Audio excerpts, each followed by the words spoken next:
ஸ்ரீமதே ராமானுஜாய நமக. ஆண்டாள் திருவடிகளே சரணம். ஸ்ரீ விஷ்ணு சித்த குலநந்தன கல்பவல்லி ஸ்ரீரங்கராஜ ஹரிச்சந்தன யோக திருஷ்யாம் சாட்சாட்சமாம் கருணையா கமலாமிமான்யாம் கோதாம் அனன்ய சரணௌ சரணம் பிரபத்யே. வேயர் புகழ் வில்லிபுத்தூர் ஆடிப்பூரம் மேன்மேலும் மிக விளங்க விட்டுச்சித்தன் தூய திருமகளாய் வந்து அரங்கனார்க்குத் துழாய் மாலை முடிசூடி கொடுத்த மாதே, நேயமுடன் திருப்பாவை பாட்டார் ஐந்தும் நீ உரைத்த தையொரு திங்கள் பாமாலை ஆய புகழ் 143 அன்புடனே அடியேனுக்கு அருள் செய் நெய்யே. எல்லோருக்கும் அடியேனுடைய பணிவான நமஸ்காரம், இனிய புத்தாண்டு வாழ்த்துக்கள். இன்றைக்கு 17வது பாசுரம். நேற்றைய பாசுரத்தில் எல்லா கோபிகைகளையும் அழைச்சிண்டு ஆண்டாள் கண்ணனுடைய திருமாளிகைக்கு போனா. வாசல்ல இருக்கும் கோயில் காப்பான், வாயில் காப்பான் எல்லாரையும் கன்வின்ஸ் பண்ணி திருமாளிகைக்குள்ள நுழைஞ்சுட்டா.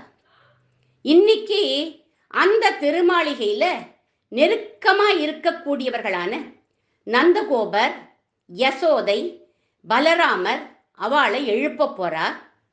பாசுரத்தை ஆதித்ய நாராயணன் பாடுவார். அதற்கப்புறம் பாசுர அர்த்தத்தை அனுபவிப்போம்.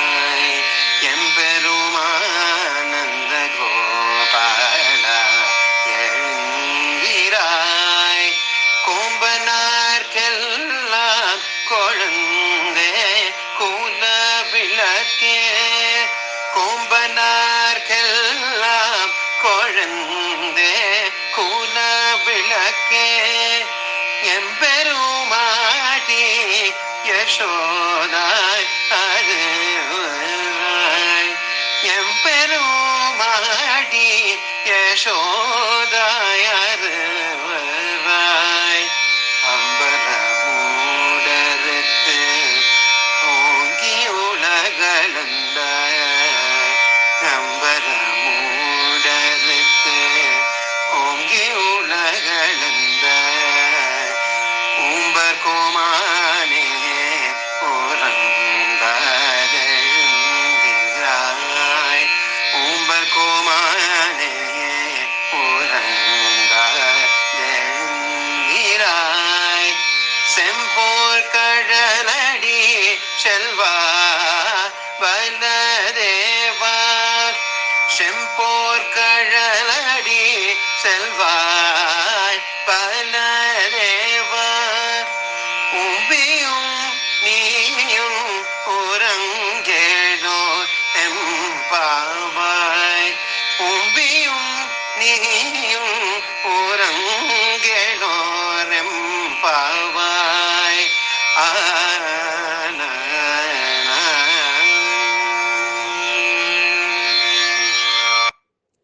அருமையா இருந்தது ஆதித்யா.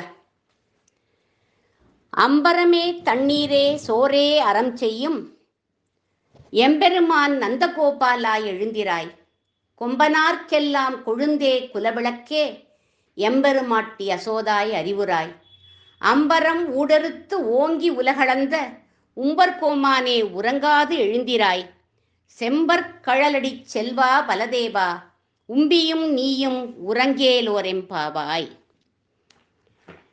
இந்த பாசுரம் தானத்தினுடைய பெருமையை சொல்ல வந்தது. வேதத்துல ஒரு கதை சொல்வா. தேவர்கள் பிரம்மா கிட்ட வந்து உபன்யாசம் கேட்டார்களாம். இந்திரன் அந்த சமயம் பிரம்மாவை பார்த்து சொன்னானா, ஷார்ட்டா ஸ்வீட்டா சொல்லுங்கோ அப்படின்னு சொன்னான். அவர் ஒரே ஒரு வார்த்தை, ஒரு லெட்டர் ஷார்ட்டா ஸ்வீட்டா சொல்லிட்டார்.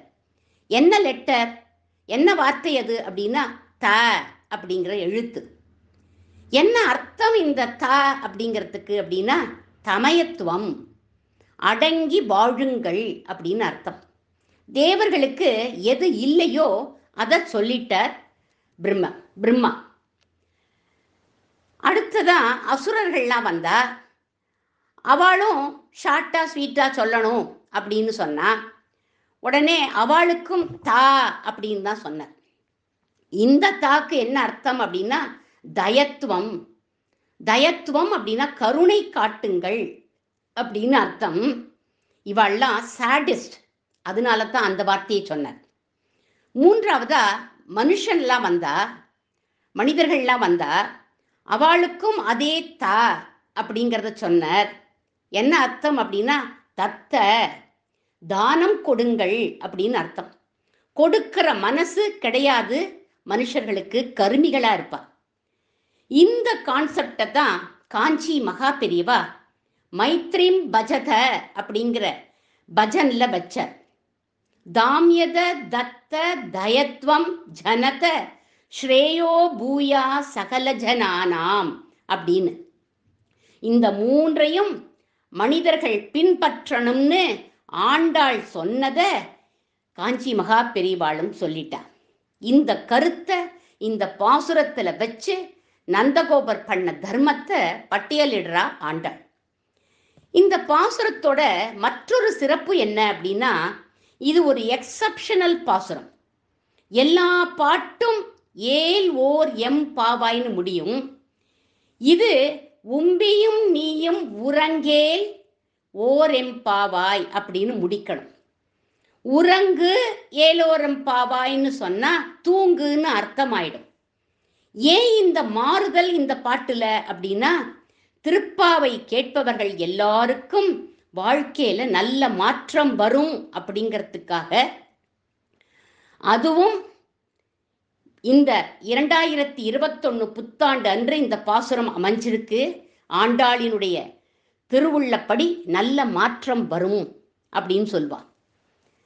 எப்பொழுதுமே இந்த பாசுரம் ஜனவரி 1ஆம் தேதி தான் வரும்.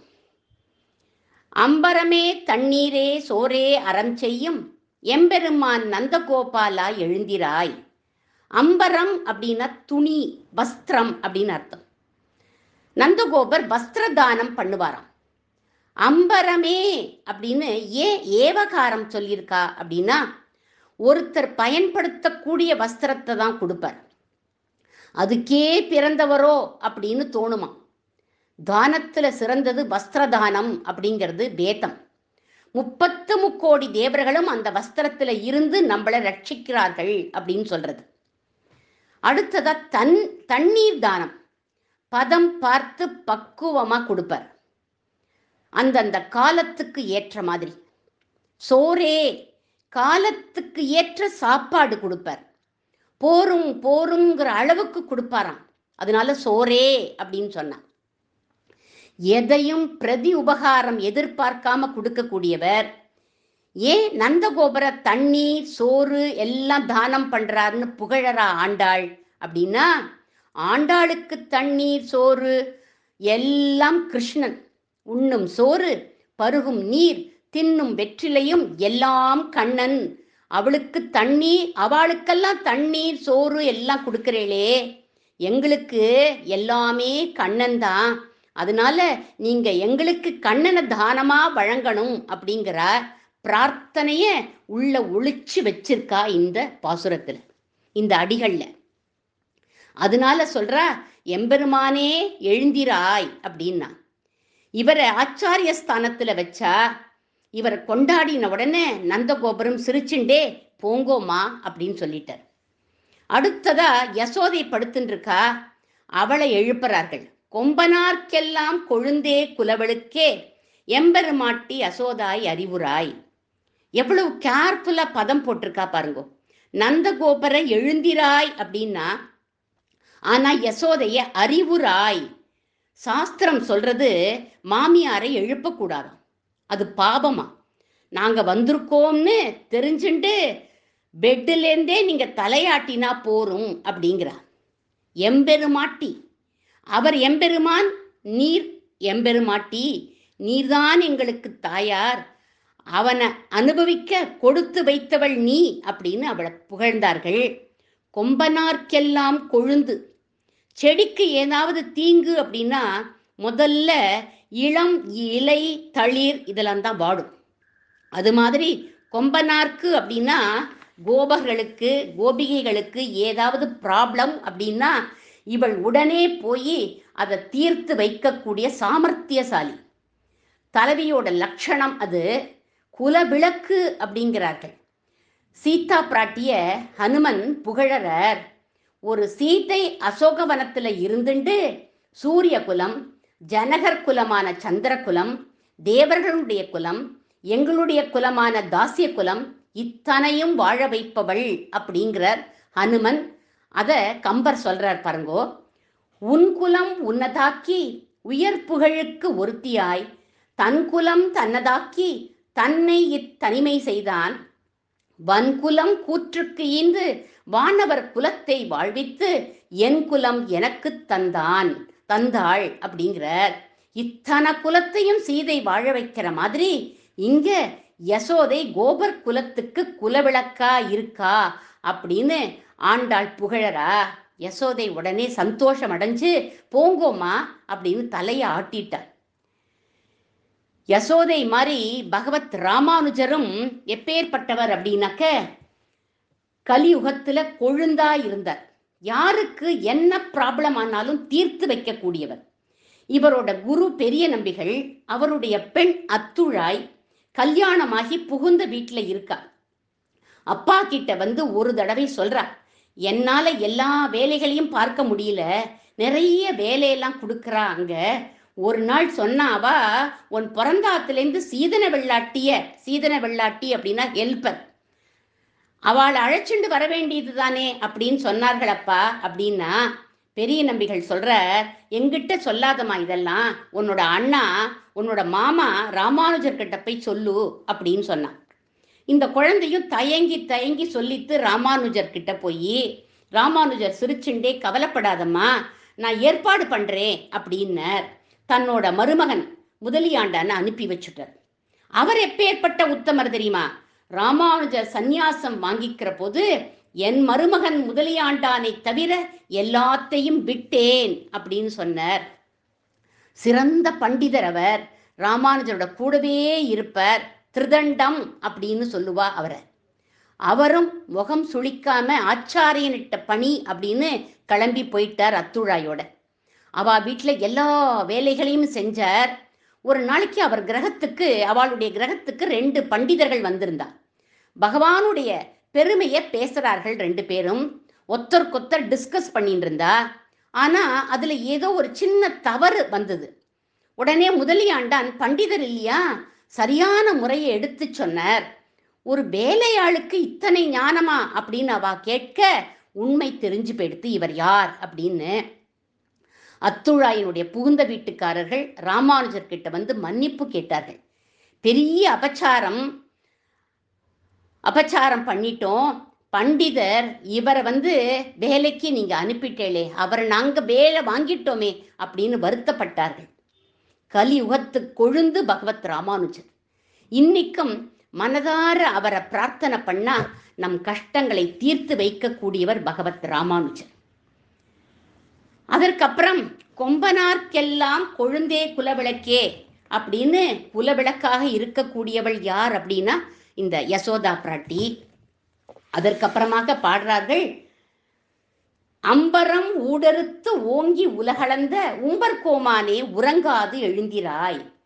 இங்க அம்பரம் அப்படின்னா வானம், அம்பரம் ஊடறுத்து அப்படின்னாக்க ஆகாசத்தை பிளந்து ஆவரண ஜாத்தை கிழிச்சது அவனுடைய திருவடி.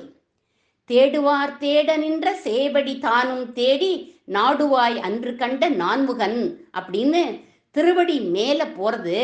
பிரம்மா தன்னோட கமண்டல தீர்த்தத்தால திருவடியை அலம்பினர். அது பிரவாகமா பிரவகித்து பகீரதனால பூலோகம் பாகீரதி கங்கா அப்படின்னு சொல்றோம். அந்த தீர்த்தம் நம் பாபங்களை போக்கும். அந்த திருவடிப்பட்ட தீர்த்தத்துக்கே இத்தனை பெருமை அப்படின்னா அந்த திருவடியே நம்மோட தலையில பட்டா எவ்வளவு மகிமை ஏற்படும். ஓங்கி உலகளந்த அந்த திருவடி வளர்ந்த விதத்தை சுவாமி தேசிகனும் பாடுறார். பக்தி பிரியத்வைததா பரிவர்த்தமானே முக்தா விதான விததஸ் தவ பூர்வமாசீத் ஹாராவளி பரமதோ ரச்சனா கலாபக தாராகணஸ்ததனு மௌத்திக நூபுர ஸ்ரீ. பெருமாள் வளர்ற போது மேல ஆகாசத்துல அந்த நட்சத்திர கூட்டங்கள்லாம் முத்துப்பந்தல் போட்ட மாதிரி இருந்துதான். இன்னும் வளர அது அவருக்கு வைரக்கிரீடமா ஆயிடுதான். அடுத்து கழுத்துக்கு டைமண்ட் நெக்லஸ், இடுப்புக்கு மேகலையா ஆயிடுதான். அப்புறம் கடைசியா காலுக்கு நூப்புறமா மாறி அதற்கப்புறம் அப்படி அழகா மாறிண்டே வந்தது அப்படிங்கிறார்கள். உறங்காது எழுந்திராய், அல்லும் பகலும் பாண்டவர்களுக்கு பல வேலைகளை செஞ்சப்பா நீ. நான் அவளுக்கு கடன் பட்டிருக்கேன்னு சொன்ன, அது மாதிரி எங்களுடைய விஷயத்திலையும் உறங்காது இருக்க வேண்டாமா கண்ணா அப்படின்னு கேட்கிறார்கள். கண்ணன் ஒண்ணுமே பதில் பேசல. அதுக்கு ஒரு தோழி சொன்னா, நம்ம முறைப்படி எழுப்பல, அண்ணன் பலராமரை எழுப்பாம இவரை எழுப்பிட்டோம். உடனே பலராமரை எழுப்புறார்கள் எல்லோரும்.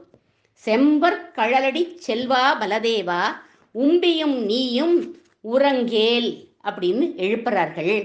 செம்பர் கழலடி செல்வர், காலில் தங்க தண்டைய போட்டு இருக்காராம் பலராமர். செல்வ பலதேவர் இவர். ஏன் அப்படின்னா தேவகியோட 6 குழந்தைகளையும் கொன்னுட்டான் கம்சன். 7வது ஆதிசேஷ அம்சமா இவர் வந்து பிறந்தார். இவருடைய திருவடி தேவகி கர்ப்பத்துல பட்டதுனால கிருஷ்ண பரமாத்மா அவதாரம் பண்ணார், சுபத்ரா தேவி அவதாரம் பண்ணா. நீங்க அவதாரமான வேளையில தானே அந்த கிரகத்துக்கே க்ஷேமம் ஏற்பட்டது. ஆதிசேஷ அம்சமான நீங்க லக்ஷ்மணரா பிறந்து பிரபு ராமருக்கு எல்லா கைங்கரியமும் பண்ண மாதிரி இப்பவும் உம்பியும் நீயும் உறங்கேல். இப்படி நீங்க 2 பேரும் உறங்கலாமா? நீங்க கண்ணனை எழுப்பி எங்களோட சேர்த்து வைக்க வேண்டாமா அப்படிங்கிறார்கள். ஏன் கண்ணனை எழுப்பி பலராமரை எழுப்புறார்கள் அப்படிங்கிறதுக்கு சுவையா வியாக்கியானம் பண்ணுவா நம்ம பூர்வர்கள். பலராமர் அங்க இல்லை, அவர் ஆதிசேஷ படுக்கையா இருந்தார். அவர் பேர்ல கண்ணன் சயனிச்சுண்டு இருந்தான் அப்படின்னு சுவைப்பட சொல்வார்கள். ஆனா இந்த காட்சியை பார்த்திருக்கார் விஸ்வாமித்திரர். தாடகை வதம் ஆகணும் அப்படின்னு விஸ்வாமித்திரர் ராமலக்ஷ்மணர் அழைச்சுண்டு போனார். அன்னைக்கு ராத்திரி தர்பை புல்லாலான படுக்கையை கொடுத்து படுத்துக்க சொன்னார். மறுநாள் காலம்பர பார்க்கிறார், தர்பை படுக்கையில லக்ஷ்மணர் ஆதிசேஷ பாம்பா படுத்துட்டு இருக்கார். அந்த ஆதிசேஷன் படுக்கை மேல ராமர் சயனிச்சுட்டு இருக்கார். இந்த காட்சியை பார்த்த விஸ்வாமித்திரருக்கு புல்லரிச்சு போயிடுது. இந்த காட்சியை ஒரு நாள் பார்த்த நானே வியந்து போயிட்டேனே, இதை நித்தியப்படி பார்த்த கௌசல்யா தேவி என்ன பாக்கியம் பண்ணியிருப்பா அப்படின்னு கௌசல்யா சுப்ரஜா ராமா பூர்வா சந்தியா பிரவர்த்ததே உத்திஷ்ட நரசார்தூல கர்த்தவியம் தெய்வமானிகம்னு கௌசல்ய சொல்லி பல்லாண்டு பாடுறார். பலராமர் கூட இருந்தா கண்ணனுக்கு எப்பவுமே ப்ரொடெக்ஷன். பலராமர் இல்லை அப்படின்னா ஏதாவது மிராக்கிள் பண்ணிட்டு வந்துருவாராம் கண்ணபிரான். பலராமர் பக்கத்துல இல்லைன்னா கிருஷ்ணன் பாம்பின் வாயில் விழும் அப்படின்னு வியாக்கியானத்துல எடுக்கிறார்கள். யமுனை மடுவிலேருந்து காளியன்கிற விஷ சர்பத்தை அப்புறப்படுத்தணும், அவர் மட்டும் தனியா போறாராம். பலராமரை விட்டுட்டு போயிட்டார். ஏன் அப்படின்னா பலராமர் ஆதிசேஷன் பாம்பு இல்லையா, ஒரு பாம்பு முன்னாடி இன்னொரு பாம்பை அடக்கணுமே அப்படின்னு தான் இவர் மட்டும் தனியா போயிட்டாராம், கண்ணபிரான் மட்டும் தனியா போயிட்டாராம். ஆய்ச்சிமார்களும் ஆயரும் அஞ்சிட பூத்த நீழ்கடம் வேறி புகப்பாய்ந்து வாய்த்த காளியன் மேல் நடமாடி தன்னோட திருவடிய காளிங்கனுடைய 100 தலையிலையும் பதிச்சாரா கிருஷ்ண பரமாத்மா. என்ன பாக்கியம் பண்ணித்து அந்த காளியன் பாம்பு, பிருந்தாவன வாசமா அங்க இருந்ததுனால அதுக்கு அந்த பாக்கியம் கிடைச்சதான். நம்ம கூட அங்க இருந்தோம் அப்படின்னா அவனுடைய கிருபைக்கு பாத்திரமாயிடுவோம். இன்னொரு இடத்துல பலராமர் என்ன பண்ணினார் அப்படின்னா, சிசுபாலனோட கல்யாணம் ருக்மிணி பிராட்டிக்கு. அவள் பிரார்த்திக்கிறார், நீ சாரங்கபாணியா வாங்கோ, எல்லாரையும் ஜெயிச்சு என்னை கொண்டுண்டு போகணும் அப்படின்னு அவள் பிரார்த்தனை பண்ணினா. தனியா கிளம்பிட்டான் கண்ணபிரான். அதை பார்த்த பலராமர் கலகம் வருமோ, கண்ணனை காப்பாத்தணும்னு சேனையோட கிளம்பி விதர்ப்ப தேசத்து படைகளோட சண்டையிட்டு கண்ணனை காப்பாத்திட்டார். இப்படி அண்ணனா பலராமரா அவதாரம் பண்ணி கண்ணனுக்கு கைங்கரியம் பண்றார். அண்ணா சொன்னா கண்ணனும் கேட்கக்கூடியவன். அதனால ஆண்டாள் சொல்றா, உம்பியான உம்மோட தம்பியை எழுப்பி எங்க நோன்புக்கு அவரை அனுப்பணும், நீர் ஆச்சாரிய ஸ்தானத்துல இருந்து எங்களை ரட்சிக்கணும் அப்படின்னு பிரார்த்திக்கிறா ஆண்டாள் இந்த பாசுரத்துல. அடுத்ததா இந்த பாசுரத்துல சுவாபதேசமா என்ன சொல்லப்பட்டிருக்கு அப்படிங்கிறத கொஞ்சம் அனுபவிப்போம். 4 மேட்டரை நம்ம டெய்லி தியானம் பண்ணணும் அப்படின்னு சொல்வார்கள். ஒன்று, நமக்கு மந்திரத்தை உபதேசம் பண்ணின ஆச்சாரியனை தியானம் பண்ணணும். இரண்டாவதா அந்த மந்திரத்தை டெய்லி சொல்லணும். மூன்றாவதாக அந்த மந்திரத்தில் சொல்லப்பட்ட பகவானை தியானம் பண்ணணும். நான்காவதாக அந்த மந்திரத்தோட எசன்ஸ் என்ன அப்படிங்கிறத தெரிஞ்சுட்டு அதன்படி நடக்கணும். முதல்ல அம்பரமே தண்ணீரே சோரே அரஞ்செய்யும் எம்பெருமான் நந்தகோபாலா எழுந்திராய். நந்தகோபர் தான் மந்திரத்தை சொல்லி கொடுத்த ஆச்சாரியன். அதனால அவரை எழுப்பி பகவானை அவர் மூலமா அடையணும் அப்படிங்கிறார். இரண்டாவதா, கொம்பனார்க்கெல்லாம் கொழுந்தே குலவளுக்கே எம்பெருமாட்டி அசோதாய் அறிவுராய். மந்திரத்தை தாயாக உருவகப்படுத்தியிருக்கா யசோதை தான் அந்த மந்திரம் அப்படின்னு சொல்லுவார்கள். மந்திரவ் மாதா அப்படின்னு சொல்வார். ஸ்பிரிச்சுவல் பர்த் கம்ஸ் ஃப்ரம் மந்திரம். அன்று நான் பிறந்திலேன், பிறந்த பின் மறந்திலேன்னே சொல்றார் திருமிழிசை ஆழ்வார் கூட. என்னைக்கு நமக்கு மந்திர உபதேசம் ஆச்சோ அன்னைக்குத்தான் நாம் பிறந்தோம் அப்படிங்கிறார் திருமிழிசை ஆழ்வார். அம்பரம் ஊடறுத்து ஓங்கி உலகளந்த உம்பர்கோமானே உறங்காது எழுந்திராய். இந்த இடத்துல அந்த அஷ்டாட்சர மந்திரத்துல சொல்லப்படுற பகவான் யார் அப்படின்னாக்க ஸ்ரீமன் நாராயணன். அவன் எங்கும் வியாபித்தவன், ஓங்கி உலகளந்த உத்தமன் அவன் அப்படின்னு சொல்லப்படுறது. செம்பற்கழலடி செல்வா பலதேவா உம்பியும் நீயும் உறங்கேல் அப்படிங்கிற இந்த வரிகள்ல அஷ்டாட்சர மந்திரத்தின் எசன்ஸ் என்ன? நாராயண பக்தர்களுக்கு நாம் தொண்டன், அவர்களிடம் பணிவாக நடக்க வேண்டும், அவாக்கிட்ட அபச்சாரப்படக்கூடாது. திருமங்கையாழ்வார் கூட அஷ்டாட்சர மந்திரத்தை ஸ்ரீமன் நாராயணன் கிட்டேந்து கத்துண்டு, ஆனா அவர் என்ன பாடுறார் பாருங்கோ, நின் பேர் 8 எழுத்தும் கற்று உற்றதும் உன் அடியார்க்கு அடிமை அப்படின்னு பாடுறார் அவர். 8 எழுத்த கத்துண்டேன் உங்ககிட்டேந்து, ஆனா அது என்ன சொல்றது அப்படின்னா உன்னுடைய பாகவதர்களுக்கு பணிவிடை பண்ணணும் அப்படின்னு சொல்றது அப்படின்னார். இந்த பாசுர வரிகளான செம்பர் கள்ளடி செல்வா பலதேவான்னு, பலதேவர் தான் கண்ணனுடைய பக்தர், அவர்தான் பாகவதர். அடியவர்களுக்குள் முதல்வரான ஆதிசேஷன் பலராமன், அவரை துதிக்கிறா ஆண்டாள் இந்த இடத்துல. இந்த பாசுரத்தின் தாத்பரியம் என்ன அப்படின்னா, நந்தகோபருங்கிற ஆச்சாரியன் கிடைச்சா யசோதைங்கிற திருமந்திரம் நமக்கு கிடைக்கும். யசோதைங்கிற திருமந்திரம் கிடைச்சா அதை நாம ஜபிக்க ஜபிக்க பெருமாள் அருளால அதன் அர்த்தத்தை நாம் அறிவோம். அதை அறிந்தால் அதன் சாரமான அடியார்க்கு அடியனாக நாம் வாழலாம், பலராமரை போல அப்படிங்கிற மெசேஜை சொல்றா இந்த பாசுரத்துல ஆண்டாள். கடைசியா இந்த பாசுரத்தின் முத்தான 3 அதை சொல்லி முடிக்கிறேன். 3 விதமான பந்துக்களின் சிறப்பை சொல்றா இந்த பாசுரத்துல. நந்தகோபர் தகப்பனார், பிள்ளையை ரட்சிக்கிறார். ஒரு தகப்பனார் தன் குழந்தைகளுக்கு சொத்து சேர்த்து வைக்கணும். சொத்து என்பது புண்ணியங்கள், அதை சேர்த்து வைக்க வேண்டும். அந்த புண்ணியத்தை சேர்த்து வைத்தார் நந்தகோபர். அம்பரமே தண்ணீரே சோரே அறம் செய்து தானத்தை செய்வதே குறிக்கோள்னு செஞ்சின்றிருந்தார். அப்பேற்பட்ட வசந்த பந்து யார் அப்படின்னா பிதா நந்தகோபர். அடுத்த பந்து யசோதை, இவள் தாயார். தாயார்களின் முக்கிய குணம் வாத்சல்யம். அந்த வாத்சல்ய பரிபூர்த்தி உள்ளவள் யசோதை. தான் பெற்ற பிள்ளைக்கிட்ட மட்டும் இல்லாமல் லோகத்துல யாருக்கு எந்த கஷ்டம் வந்தாலும் வாடி போயிடுவா யசோதை. அதனால கொழுந்தே குலவிளக்கே அப்படிங்கிறார்கள். மூன்றாவது பந்து செல்வா பலதேவான்னு அண்ணன் பலராமரை சொல்றா. கண்ணன் தான் எனக்கு சொத்து அப்படின்னு இருப்பாராம் பலராமர். சிறந்த தோழனாக இருந்தார் பலராமன் கண்ணனுக்கு. செல்வமாக இருக்கக்கூடிய பந்து பலராமர் கண்ணனுக்கு. இப்படி 3 பந்துக்களை இந்த பாசுரத்தில் சொன்ன ஆண்டாளுக்கு நாம் மங்களம் பாடி அமைவோம். சதமகமணி நீலா சாரு கல்கார ஹஸ்தா ஸ்தனபர நமிதாங்கி சாந்திர வாத்சல்ய சிந்துகோ அழகவிநிகிதாபி ஸ்ரக்பிரா கிருஷ்ணநாதா விலசது ஹிருதி கோதா விஷ்ணு சித்தாத்மஜானக. ஆண்டாள் திருவடிகளே சரணம். ஆர்வத்தோடு கேட்ட உங்கள் எல்லோருக்கும் அடியேனுடைய நன்றி.